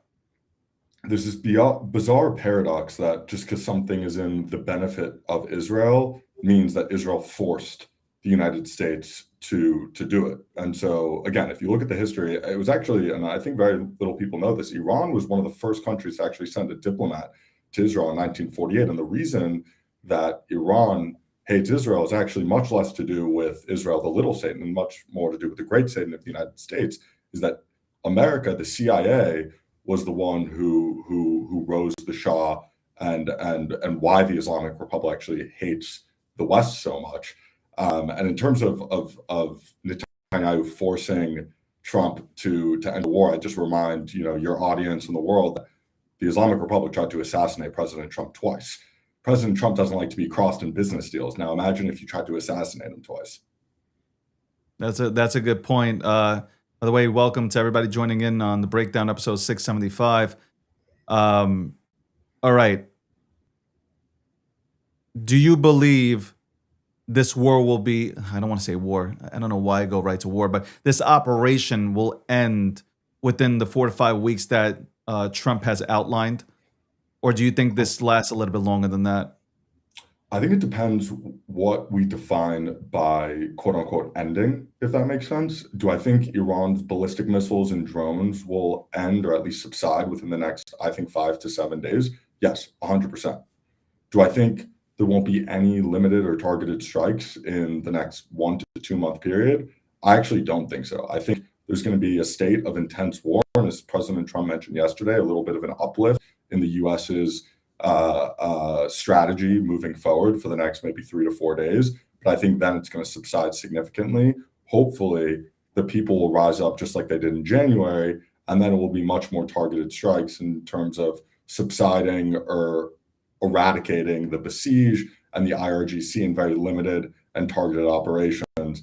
And much more, I would think, what was the Venezuelan operation of these very highly targeted special forces operations to get specific goals rather than, a plane never being in the sky of Iran, which is, I think, what's happening right now. And you see this, right? Most of the videos and reports coming out is Israel conducting this war right now, and the U.S. more playing a defensive stature, defending our Gulf allies, and Jordan, Syria, Iraq, and now Cyprus, unfortunately.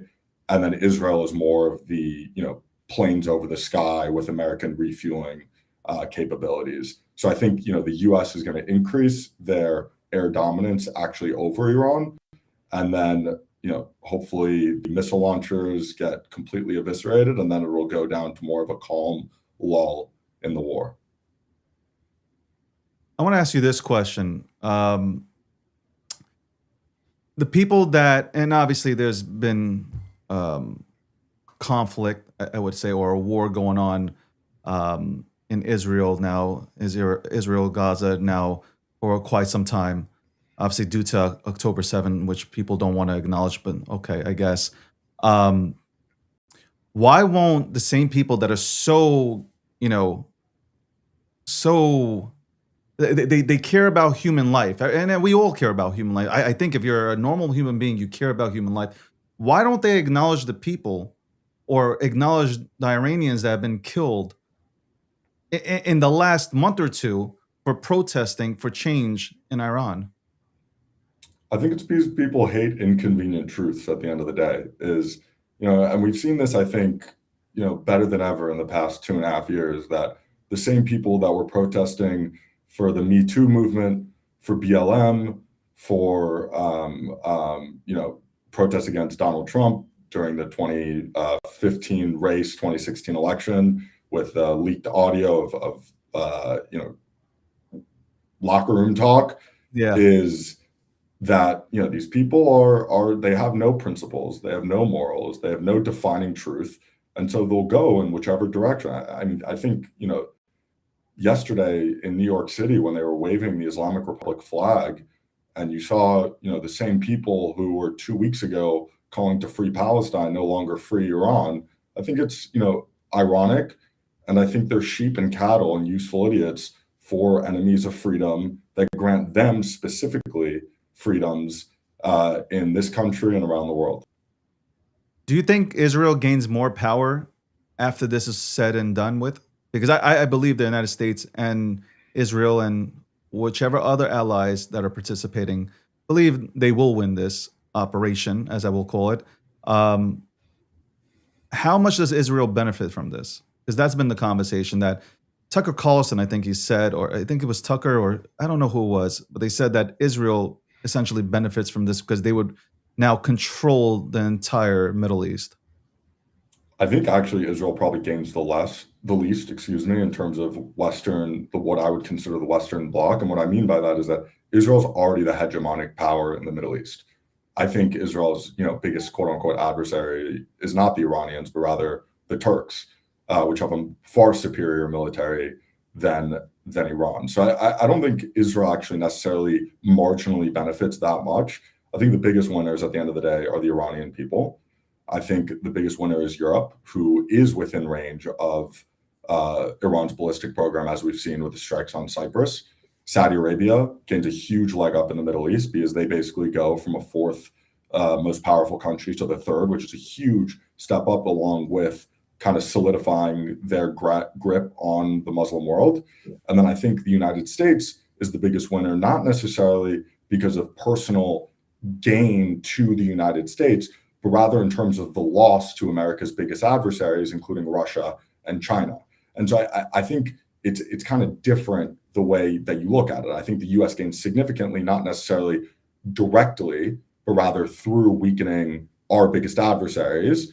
And then I think Ukraine probably wins, probably the best right now. I think if Iran falls and Russia loses its ability to get cheap drones to fire in Ukraine, I think Putin's gonna kind of have to be forced to strike some sort of deal, because currently Iran is Russia's third largest buyer of grain, which is one of their largest exports, and so they both lose financially and militarily in their battle against Ukraine. So I think in terms of the Western bloc overall, we're crushing it if Iran falls, especially after Venezuela. But in terms of Israel marginally gaining that much, I think it's more of weakening your adversary than you personally gaining, if that makes sense. It does make sense. Last question that I have for you: what does this do to China now?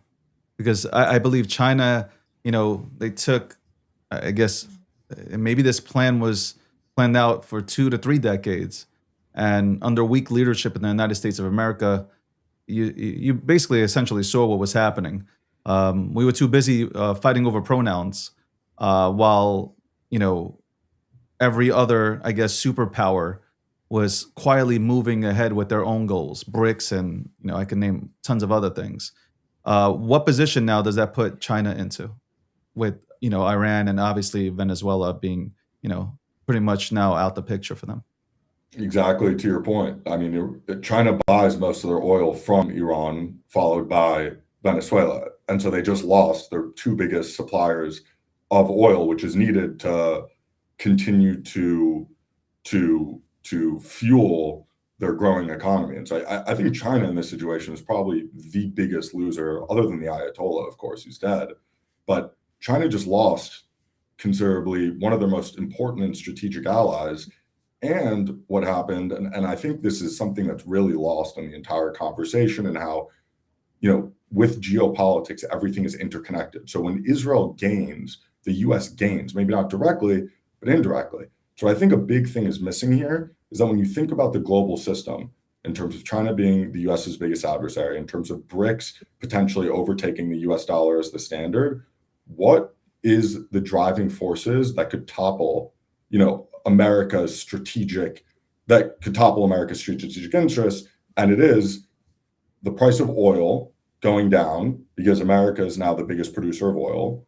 It is BRICS overtaking the US dollar as the standard, and it is losing America's technology advantage. So in terms of tech, Israel is bar none other than Silicon Valley. In terms of BRICS, how do you decouple countries like India, which should technically be part of the Western Bloc, away from BRICS? It's through establishing a European, Middle Eastern, Indo-Pacific corridor. That corridor has to run through the UAE, it has to run through Saudi Arabia, it has to run through Israel, into Cyprus/Greece, and then into Western Europe. And then thirdly, in terms of oil, well, now that Venezuela is now basically a proxy of the United States, if Iran also falls, between America and Saudi Arabia, which is one of America's closest allies, we control basically 75% of the global oil system. And so people forget that the domino effect here and how it relates back to China and Russia and North Korea is really strategically important to the United States. And so I think overall in the conversation, people view it black and white. They don't view it more nuanced in terms of what are the cascading effects that can have on the United States in terms of our economy being boosted by the fact that our adversaries is going down, in terms of tech going up, in terms of our oil going up, in terms of energy independence. I mean, the sky's the limit, let's say, in terms of the benefits to the United States. And that's if, we win this war, if there's, very few, unfortunately, there's already been some, but US soldiers dying, in terms of it not, sparking out into, a global or regional conflict. But if there's any man for the job, I think it's President Trump and this administration. And so far, I mean, they predicted the Ayatollah wouldn't be taken out until the third or fourth week. Him and his entire senior command were taken out within 1 hour of the war starting. And so, I think it couldn't be going better, if I'm being honest. And I think, it'll only help the United States. And I think it's short-term, anxiety for serious long-term gain in terms of reestablishing the United States as the global hegemon. I said last question before, but I have one more for you before you go. And I appreciate you coming on to the program. What's next after Iran? Because I'm confident that the United States and Israel will, finish the task here. But what's next for the United States? Do you think they go, because it's been mentioned, you think it's Cuba and then Greenland, or could be Greenland and then Cuba? What are your thoughts here? Maybe even Colombia, throwing that in there. I mean, I hope overall there's no more wars, and I don't think taking Greenland or taking Cuba is by any means as advantageous for the United States. Nor do I think that it will have the same ripple effects. I think it's what we call nice to haves rather than must haves. I think what's next in terms of the U.S. is actually less war and more of a time of peace in terms of expanding the Abraham Accords. I think it's expanding the Abraham Accords where Israel and Saudi Arabia sign a peace agreement that then translates into this European into India corridor, which removes India from BRICS. I think it's looking at South America. And now that Iran and the Islamic Republic has been taken out, that means now South America, and people don't know that the drug trade is actually significantly financed and run out of Lebanon and Iran. And so I think it's also dealing with the drugs pouring through the southern border, fueled by Hezbollah. And so I think it's actually shifting our attention and saying, look, we now have Israel, Saudi Arabia, and the UAE, three of our closest allies, controlling the Middle East. We don't have to worry about it anymore. They've got it. Iran can't have a nuclear weapon. Their ballistic program is over, and they're not a threat. We don't even have to worry about the region anymore. Now we can turn to focusing on South America and Central America and making sure that our border is secure. No more drugs, no more people crossing illegally. I think it's also looking at Europe and figuring out, is Western Europe countries that we can rely on in the future after the UK, France, and Spain have effectively just abandoned America and focusing potentially more on countries like Hungary, Poland to establish new alliances in the global order. And so I think that's what Trump's trying to do overall. I think that's been his plan since 2016, is basically redesign the chessboard of the world to be more focused and beneficial to the United States. And to do that after, Obama and Biden, where a lot of these, American deterrence, the American military, these were all significantly impacted in a negative way during these presidencies, is restoring that into what I would view as kind of the original golden age of America is post-Cold War, pre-9/11 era. I appreciate you coming on here today. A lot of facts dropped here during this conversation, and I'd love to bring you back on, especially when this is all said and done. Hopefully, it ends sooner than later. Thank you very much. Likewise. Appreciate Thanks for you. having me on. Appreciate you. Thank you for having me on. Have a great one, guys. Again. Yeah, that was a great interview. That was a well-spoken gentleman. I've watched him on X tweet go against a lot of people. Not in one of those where like the guy is like being combative with people, but there's a lot of bullshit on X, a lot of bullshit on social media in general. Really is a lot of bullshit on social media. But you can't beat facts, as I always say. You can't beat factual information. And there's a lot of propaganda that's pushed out there on social media, a lot of propaganda that's pushed out there on mainstream media consistently. What does Israel have to gain? I got to think about that too. Peace? Peace? That region gains peace? That's a peaceful region?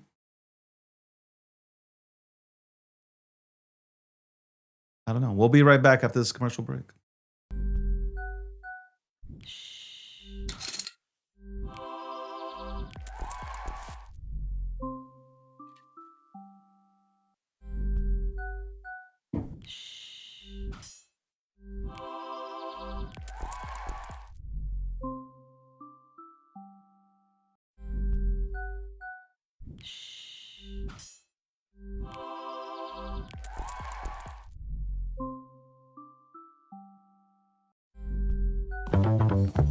What first got you excited about blockchains? Think about it. Oh wait. I bet it wasn't multi-million-dollar hacks, exposed data, or finding somewhere safe to store your seed phrase. Was it? Maybe it was the idea of decentralizing a broken financial system. Maybe it was imagining a world where people own their own data and get to sharing the value it creates.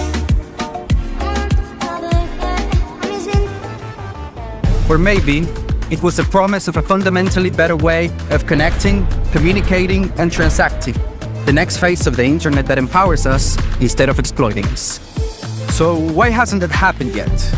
Why are we still living with the same broken system that blockchains promise to fix? It's because blockchains can't keep a secret. Enabling open, transparent systems was only the first half of the challenge. For blockchains to really change the world, they also have to be able to protect our sensitive data when it matters. And that's why we built Midnight, to bring down the final barrier to mass adoption and unlock the full potential of the decentralized web. Let's build the internet we deserve, together.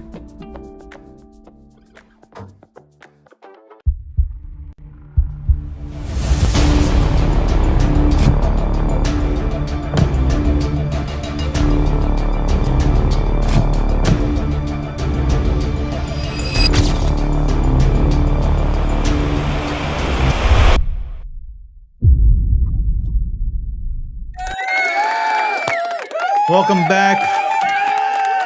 I got to go ahead and get the TikTok situation resolved, as TikTok did not air my live stream today, which was very upsetting because I have a pretty huge audience on TikTok that tunes in every single day. Hopefully you guys went and watched the show on YouTube. But again, a lot weren't alerted to me coming on here today. That sucks. I thought TikTok is no longer owned by extreme liberals, but apparently they are. Don't take offense to that, liberals. It's just that some liberals give you a bad name, just like some Republicans give me a bad name, right? So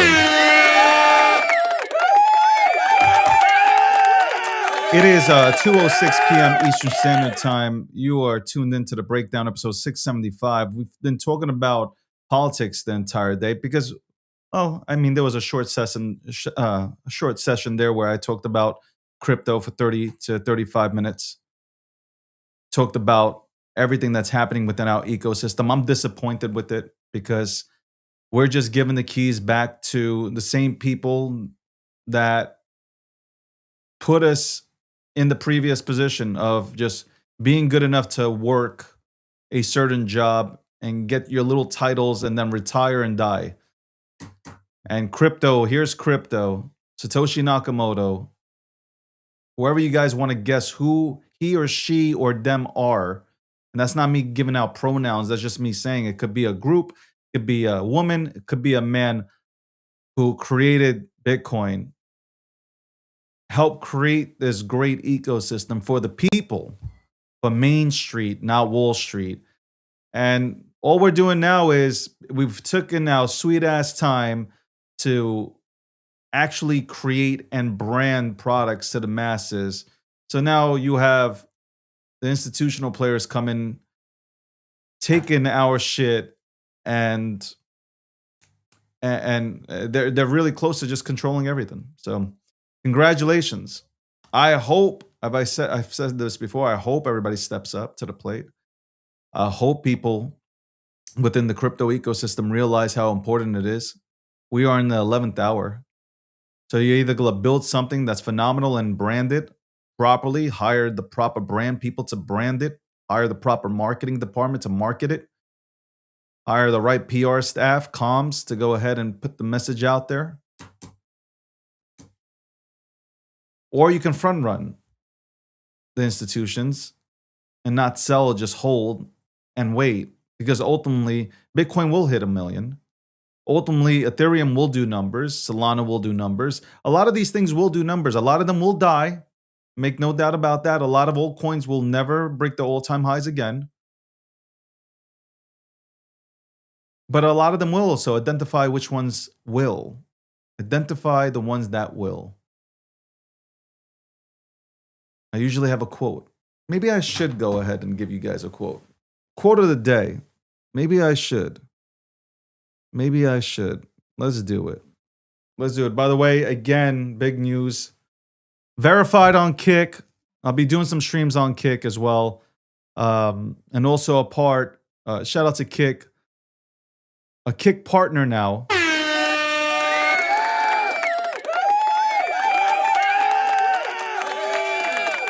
So looking forward to that and whatever that brings. And I got to make a post. I got to make a post about that. And we're also trying to stream on other platforms like Truth Social. And there are others that we're working on right now behind the scenes. Hopefully by the end of March, we will have everything up and running. Facebook, Instagram, I've been talking about it forever, but apparently it's a restream problem. So we will get all that done so we can have a much bigger audience than we have now. Looking for, instead of Instagram, I just wrote Instacart. I don't know why I did that. I have no clue why I did that. Hold on. God damn it. Why is this not working? What is going on? All right, listen, it's not working, but here's what I'll say. Guys, for anybody who's joining in today, thank you very much. And just be kind to people. Be good to people. You don't have to be... I pretty much say the same message every single time I sign off. You can be nice to people. You can be good to people. Sometimes the energy just does not fit in the same room, and that's okay. You can be nice to people, or you can just walk away and say nothing. Your mama said, you got nothing good to say, don't say nothing, right? So maybe heed your mom's advice, right? Maybe heed your dad's advice, and just move on and, focus on building. Focus on building whatever it is that you have dreamed about for the longest time. Do that. And hopefully peace. In terms of peace, in terms of world peace, hopefully we get that. Hopefully we eliminate regimes like the Iranian regime, and hopefully good people take over, and we can all someday live in a world where things are peaceful. But ever since human beings came onto this planet, everything's always been a war. On that note, guys, it is 2:11 p.m. Eastern Standard Time.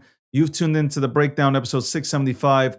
This show has been sponsored by Midnight. Shout out to Midnight. Shout out to Charles. I agree with Charles. The Clarity Act is the worst bill I've ever seen in my life. From the bill that was presented to the bill that's there now, it is not the same shit. We should not pass it. We should get a bill that actually allows everybody to participate, our ecosystem to thrive, our innovators to thrive, retail buyers to thrive. This bill only currently, the way it sits, helps the banking system. And that's exactly who we try to escape from. So I'd rather have no bill than this bill. Okay. I really hope that Trump gets somebody in his ear, hopefully his family members, okay, get into his ear and tell him this is a bad bill, Dad. This is a absolute horrible bill. We need to have a bill put in that works in the favor of retail, because Trump's been pretty adamant about making sure that retail owns stocks. And I'm going to use the stock market here, and not foreign entities. And I look at the banking system as a foreign entity. That's how I'm going to push the example here as I have this conversation with you guys. So Clarity Act, it's only clear for the banks and how they're going to operate. And it does make it clear for retail, like I said, that retail means absolutely nothing in the grand scheme of things. And innovators mean nothing. And you know what? It will make people get up and leave. And we don't want that. That wasn't the goal. And that does not make America the crypto capital of the world. Also, shout out to Cake Wallet. Secure wallet. Okay. A secure wallet. A well-built wallet. Go and check out cakewallet.com. Polymarket, the official prediction market of the DG brand, and also the breakdown. Ladies and gentlemen, I'll be back tomorrow, 12 p.m. Eastern Standard Time. Show runs from 12 to 2. I'll see you then. On that note, have a great day.